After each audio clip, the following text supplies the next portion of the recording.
Mesdames, Messieurs, bonjour et bienvenue dans ce nouveau numéro de Ziana Best of Week. Voici le récap de la semaine.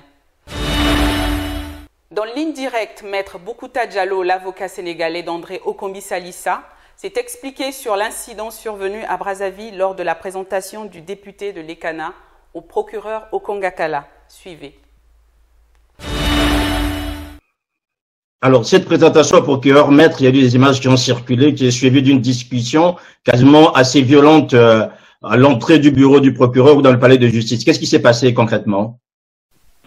Bon, écoutez, d'abord, c'est le deuil du droit. C'est le deuil aussi de la démocratie, malheureusement. Parce que le spectacle auquel nous avons assisté, c'est un spectacle qui n'honore ni la justice congolaise, ni pour tout dire la démocratie dans ce pays.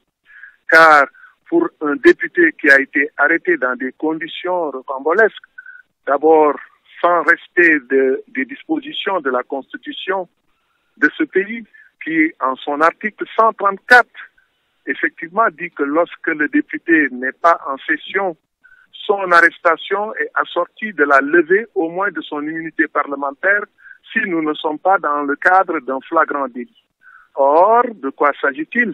Au départ, pour justifier les actes qui ont été posés, on a parlé de flagrant délit.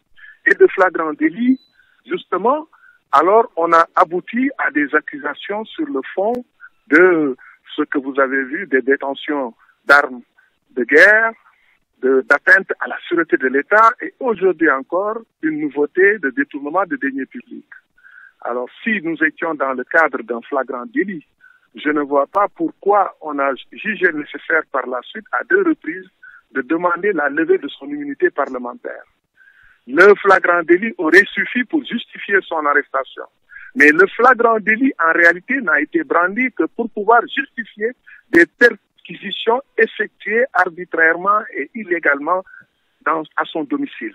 Pour justifier également son interpellation, alors que les textes sont clairs, la Constitution depuis donc ce référendum, donc cette Constitution dit clairement que pour l'interpellation ou l'arrestation d'un député hors session, il faut nécessairement lever son immunité parlementaire, sauf si on est dans le cadre de la flagrance délit. Vous comprenez aujourd'hui que là où on a brandi le flagrant délit, on a fini par un dossier d'instruction confié au juge d'instruction. Ça veut dire quoi? Le flagrant délit n'était qu'un prétexte pour pouvoir réunir des preuves à l'encontre d'une personne sur qui ne pesait aucune charge, sur qui on n'avait aucune preuve matérielle. Donc, on a procédé par détournement de pouvoir pour accéder à des preuves illégalement obtenues, ou si encore on peut les appeler des preuves puisqu'il n'est en rien concerné par ces éléments soi-disant de preuves qui ont été brandis. Alors, de flagrant délit, mais de surcroît de tentative d'atteinte à la sûreté de l'État, j'ai dit tantôt que cette tentative dure, parce qu'une tentative d'atteinte à la sûreté de l'État qui dure depuis plus de 8 mois, alors j'ai vu ici la tentative la plus longue de l'histoire judiciaire, en tout cas en Afrique. Et je pense que tout cela n'est pas nécessaire. Lorsqu'on veut accuser quelqu'un sous prétexte de lever l'immunité parlementaire, donc qui le concerne, on se doit au moins de respecter cette loi fondamentale qui est la Constitution, de respecter également ce qu'on a dit au départ, car on ne peut pas parler de flagrant délit et aboutir à un dossier d'instruction. Voilà pourquoi, à mon avis, je pense que aujourd'hui nous avons assisté à une situation malheureuse. Au nom de la démocratie, au nom de l'état de droit, rien ne justifie qu'on puisse empiéter sur les prérogatives, les avantages accordés à un député de l'État, un député du peuple, qui est là pour défendre les intérêts du peuple et qui se retrouve lui-même dans l'obligation de devoir se défendre face à des accusations fondées sur des preuves obtenues en violation de son immunité. Dans son émission Décryptage, Bédel Baouna est revenu sur la fin heureuse de la crise gambienne et ses enjeux pour le Sénégal. Écoutons. Bédel Baouna, la Gambie a donné un exemple à la démocratie africaine. Yaya Jammeh qui s'est entêté après avoir reconnu sa défaite est finalement parti de lui-même parce que le Sénégal a tonné. Aujourd'hui, il y a un homme qui a pris la situation en main, c'est M. Macky Sall. Quels enjeux, Bédel Baouna, cette affaire gambienne? Il faut savoir que la Gambie est enclavée quasiment dans le Sénégal, du côté de la Casamance. Oui, cher Makosso. Enfin, je ne sais pas si Yaya Jammeh est parti de lui-même. Il était isolé, il était malmené, et pire, c'est la défection de l'armée qui a été l'élément le plus déterminant dans son renoncement, en fait. Parce que si l'armée était restée fidèle à Yaya Jammeh, je pense qu'il aurait tenu jusqu'à présent. Bien, cela dit, dans... Cette armée, il a tenu quand même. Mais l'armée, au dernier moment, a dit non, nous ne sortons pas.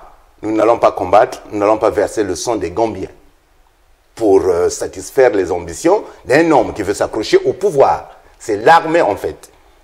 Si l'armée était restée déterminée ou fidèle à Yaya Jammeh, je pense que ce dernier se serait entêté. Alors il faut quand même dire aussi que la pression de la CEDEAO était... Et la CEDEAO, et c'est Macky Sall qui a été le plus actif dans cette affaire-là. Il est très actif en ce moment. Et d'ailleurs, soit dit en passant, il s'apprête à organiser les 90 ans de son prédécesseur et père Abdoulaye Wade. Donc il sera à l'anniversaire, juste pour essayer de définir, comment dirais-je, les conditions de la décrispation, puisqu'au Sénégal aussi se profile à l'horizon un dialogue. C'est très à la mode en ce moment. Pour revenir à la Gambie, quels enjeux pour le Sénégal? Oui, je crois que le Dakar avait tout à gagner au départ de Yaya Jammeh. Pourquoi? Il y a 3 ou 4 raisons à cela. La première raison, c'est que la Gambie était devenue une plaque tournante du trafic de la drogue. Cela emmerdait Dakar. Donc il fallait absolument y mettre un terme. Le deuxième point, c'est le trafic des bois de la Casamance qui vont à l'extérieur, à l'export via la Gambie. Et cela emmerdait Dakar. Mais l'élément le plus important, c'est que M. Yaya Jammeh avait donné l'asile, une base arrière à la rébellion du MFDC, la branche armée de M. Salif Sadio, si vous vous souvenez. Donc, et en 2012, dès que Macky Sall a accédé au pouvoir, quelle a été la première rencontre d'État, d'un chef d'État? C'était la rencontre Macky Sall et Yaya Jammeh. C'était pour essayer de définir justement les bases, les conditions d'une décrispation, de tout mettre à plat. Il y a un politologue sénégalais d'ailleurs qui disait que M. Yaya Jammeh parle de la paix le matin, mais la nuit, il arme ou bien il réarme la rébellion casamançaise dirigée par M. Salif Sadio. Mais c'est aussi pour le Sénégal à double tranchant. Parce que le fait que Yaya Jammeh soit parti peut aussi encourager les rebelles à se réarmer, comme pour faire un baroud d'honneur. Et pire, pour le président élu, Adama Barrow, il pourrait se faire passer pour une marionnette de Dakar. C'est ça le danger. On peut déjà le dire, puisqu'il a prêté serment à Dakar. Oui, mais parce que la Gambie et le Sénégal, c'est en quelque sorte un même pays, hein, puisque la Gambie est entre la Casamance et le Sénégal. Donc, les destins de ces deux pays sont en quelque sorte liés. Donc, l'un ne peut pas l'être bien si l'autre est mal. Alors, on a quand même compris la prise en main de Macky Sall, puisqu'on a vu, en fait, pour revenir sur cette prestation de serment dans un pays étranger, dans une ambassade, ça signifiait quand même toute la volonté de Dakar de normaliser la situation. De normaliser la situation, oui, c'est parce que Macky Sall veut mettre un terme à la rébellion casamançaise. Ça, c'est acté. Ils ont essayé. Oui, ils ont essayé, mais là... Oui. Mais là, Macky Sall était déterminé. Vous savez, c'est une forte tête, Macky Sall. Quand il a une idée en tête, vraiment, il y tient, il va jusqu'au bout, quitte à se casser les dents. Mais il a tout tenté, il s'est dit, c'est le moment de régler cette affaire de couper les ponts notamment entre la Casamance et le Sénégal pour M. Sadio Salif. Alors, outre les mérites personnels de Macky Sall, on a quand même loué une organisation, c'est la CEDEAO. Or, on sait aussi que partout en Afrique, il y a de telles organisations. En Afrique centrale, on a vécu des crises, peut-être pas de la même ampleur, puisque ceux qui ont été battus sont arrestés, n'ont jamais reconnu leur défaite. Par rapport à Yaya Jammeh qui a reconnu, qui après a changé d'avis. Aujourd'hui, par exemple, au niveau de l'Afrique centrale, on a quand même la CEMAC qui aussi est censée stabiliser la région, pas seulement sur le plan économique, mais sur le plan politique, hors des différentes crises qu'on a vues, que ce soit au Gabon ou encore au Congo-Brazzaville. Sinon, en Centrafrique, sans oublier les crises ou encore la politique assez autoritaire de M. Obiang-Nguema, sans parler du Cameroun, ben, la CEMAC est quasiment... inerte, il faut le dire. Inexistant, vous voulez dire. Mais la raison est toute simple, parce que la réponse à cette question est dans la question même. Pourquoi la CEMAC est-elle inexistante face à ce déluge de crise qui gangrène l'Afrique centrale? C'est que, à l'exception notable de la Centrafrique, du président Faustin Archange Touadéra, tous les autres présidents des États qui composent la CEMAC, ce sont des tripatouilleurs de la Constitution. Que ce soit M. Sassou, que ce soit M. Ali Bongo, M. Paul Biya, Obiang Nguema, Idriss Déby. Ce sont des tricheurs. Donc maintenant, comment voulez-vous que l'organisation à laquelle ils appartiennent et qu'ils financent puisse encore les mettre en difficulté? Au contraire de la CEDEAO, la majorité des présidents ont été élus sans passer par la modification de la Constitution. Seul Alassane Ouattara s'est hasardé récemment en changeant la Constitution et là on en voit, ils ont subi les conséquences. Gabon, cela ne vous a pas échappé. Les Panthères du Gabon sont allés au palais de bord de mer demander pardon au président Ali Bongo pour leurs mauvaises prestations à la CAN 2017 en tant que pays hôte. Écoutons le vice-capitaine de la sélection gabonaise. La CAN 2017 s'achève pour les Panthères du Gabon. La réception du palais présidentiel est donc l'occasion de tirer des enseignements. À cet exercice, Didier Ovono, le capitaine et cadre de l'équipe nationale, n'a pas failli, et en toute humilité. On vous demande pardon, parce que on n'a pas su vous rendre l'investissement que vous avez octroyé à la jeunesse gabonaise. On n'a pas su donner à ce pays l'éclat qu'il mérite. On sort d'une compétition, on n'a pas perdu de match. Pour tous ici, ce jour, il faut se relever dès maintenant et se tourner vers l'avenir. C'est la loi du sport. Nous avions des ambitions, de grandes ambitions.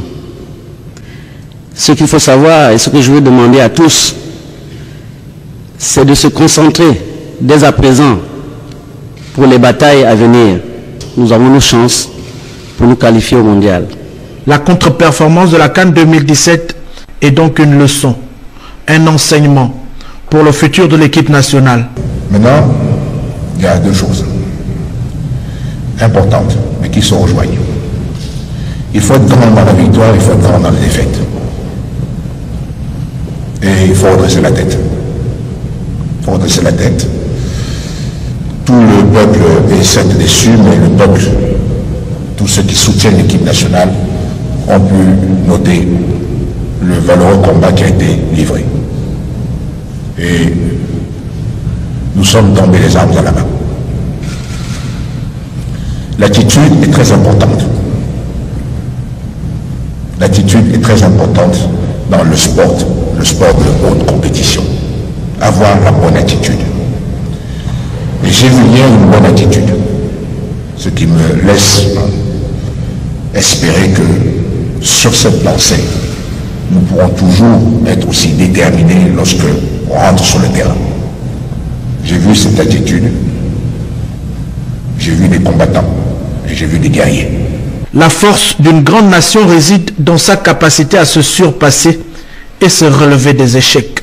Terre d'accueil et d'hospitalité, le Gabon devrait continuer avec le même enthousiasme à donner de la voix à cette grande compétition qu'elle abrite jusqu'à la clôture. La diaspora qui innove. C'est le docteur Michel Ondongo Pondi qui en a fait la démonstration. Son projet d'implantation d'une usine de pâte dentifrice à base de nzete et amino est prêt. Suivons-le. Pour apporter des soins à notre santé bucco-dentaire, puisque vous êtes au cœur d'un projet en fait autour d'une pâte dentifrice à base de nzete amino, dont le nom scientifique est le Diospyros heterotricha. Oui, voilà, effectivement, donc là aussi c'est un travail que j'avais commencé avec un laboratoire suisse qui, pour des raisons d'exclusivité, parce que c'est eux qui avaient supporté une bonne partie de la recherche. Donc, du coup, vu que j'avais quitté ce laboratoire-là, je ne pouvais plus toucher à ce projet tant que si ce laboratoire voulait continuer le projet. Bon, bref, donc nous avons passé cette période-là où il fallait que j'attende. Donc, maintenant, on a accéléré la procédure. Donc, cette pâte dentifrice est dans sa phase quasiment de finition. Oui, oui. C'est donc une pâte dentifrice à base de nzete, donc que vous avez dit, Diospyros heterotricha. Les études que nous avons menées ont montré effectivement que cette plante avait donc des propriétés anti-inflammatoires, donc lorsqu'on a des irritations dans la bouche, et surtout agit au niveau des germes qui sont responsables des maladies buccales, notamment au niveau des dents, des caries et autres. Et nous avons adjoint à cette plante le boulukoutou, qui est le Lipia multiflora, qui va être l'huile essentielle, qui va donner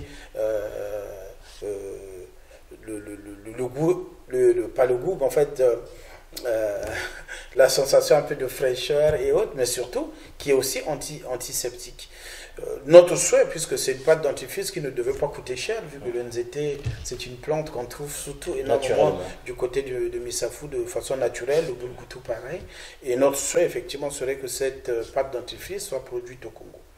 Et bon, on espère, puisque c'est dans le pool où nous avons surtout la matière première, et donc notre souhait, c'est effectivement que rapidement la situation se normalise dans cette région, afin que nous puissions produire notre première pâte dentifrice. Je n'ai pas travaillé seul pour développer cela, j'avais l'assistance technique de Claude Makumbu, qui préparait son diplôme de DUT que j'ai encadré dans mon laboratoire pour pouvoir le faire, et donc on espère que très rapidement nous la mettrons sur le marché.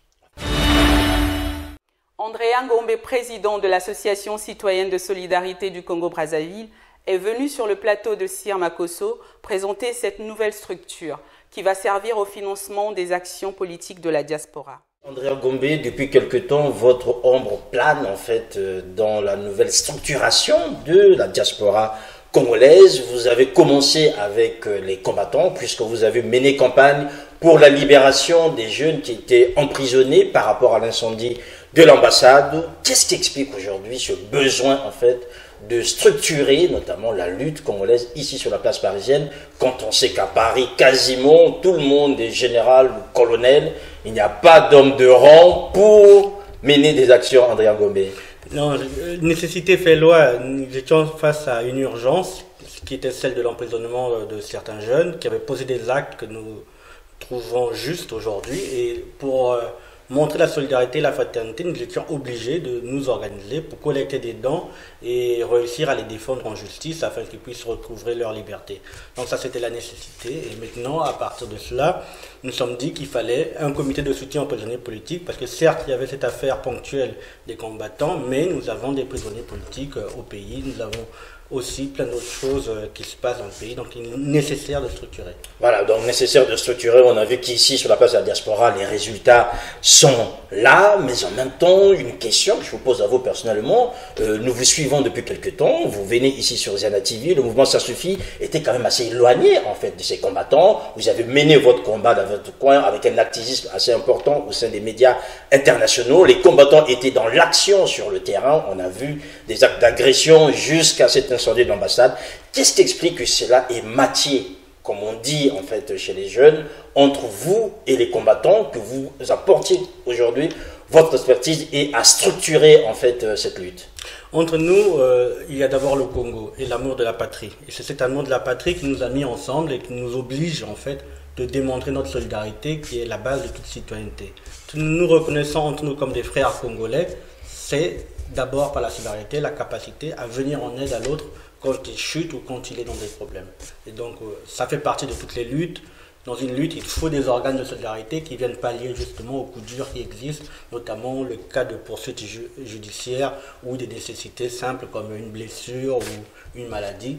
Il faut être capable de réagir, de montrer cette solidarité. C'est ce nouveau contrat social que nous voulons dès à présent mettre en œuvre et qui va continuer dans la prestation. Alors, un contrat social qui passe par une nouvelle structure, hein, c'est l'association citoyenne de solidarité du Congo-Brazzaville. Alors, certains diraient, est-ce que vous nous faites découvrir la solidarité? On dit souvent que chez les Noirs, si vous me permettez l'expression, la solidarité est instinctive.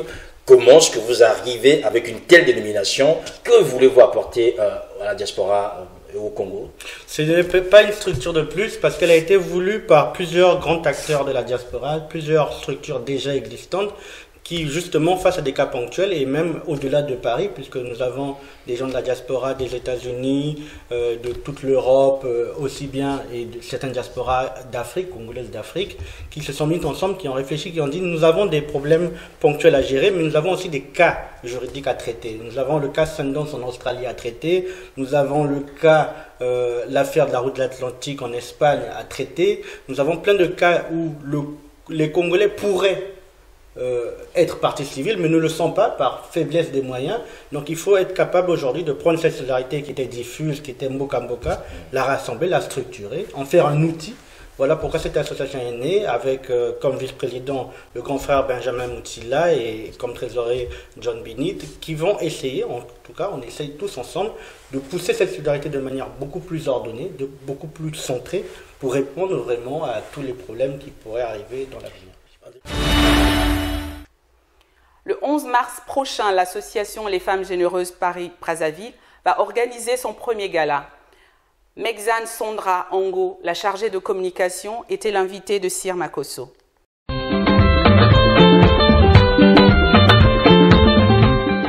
11 mars, mama tout ben kuiza melwata balele na kupesa lukumu na nzuzu betu bakenzo. Na kulomba na beno ben kuiza mingi, mama ya Londres, mama Bruxelles, mama Paris, mama partout. À Saint-Denis, au salon de la Libération, à 3 minutes de la gare. Nous vous invitons tous à venir participer à cette soirée. Moi, c'est notre auteur Kanaliputa et Bokanaliputa Ziboula, les Sakaliboye. Faites-vous belle, on vous attend, les tickets sont en vente, 25 €. Contactez-nous sur Facebook.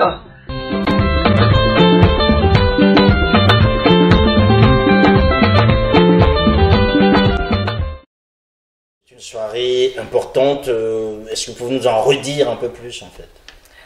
Tout à fait. Donc, on a choisi une date qui est le 8 mars, la journée de la femme, étant donné que nous sommes des femmes généreuses. On parle d'une date très événementielle, très importante pour la femme, puisque le but aussi, c'est de promouvoir le développement de la femme.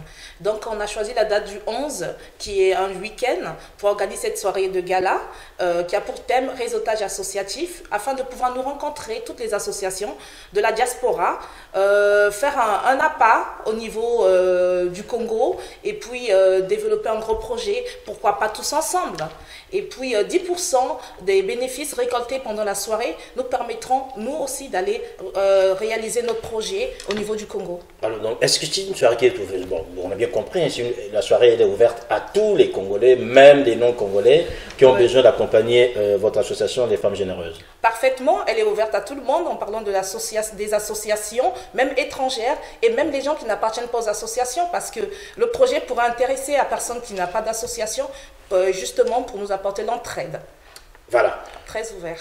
Une entraide nécessaire, une soirée ouverte. Donc prenez date, mesdames, messieurs, le 11 mars prochain, du côté de Saint-Denis, se tiendra donc cet événement, un gala, soirée gala, organisé par les Femmes Généreuses. Sondra Mexane, merci. Merci, monsieur Sir Makosso.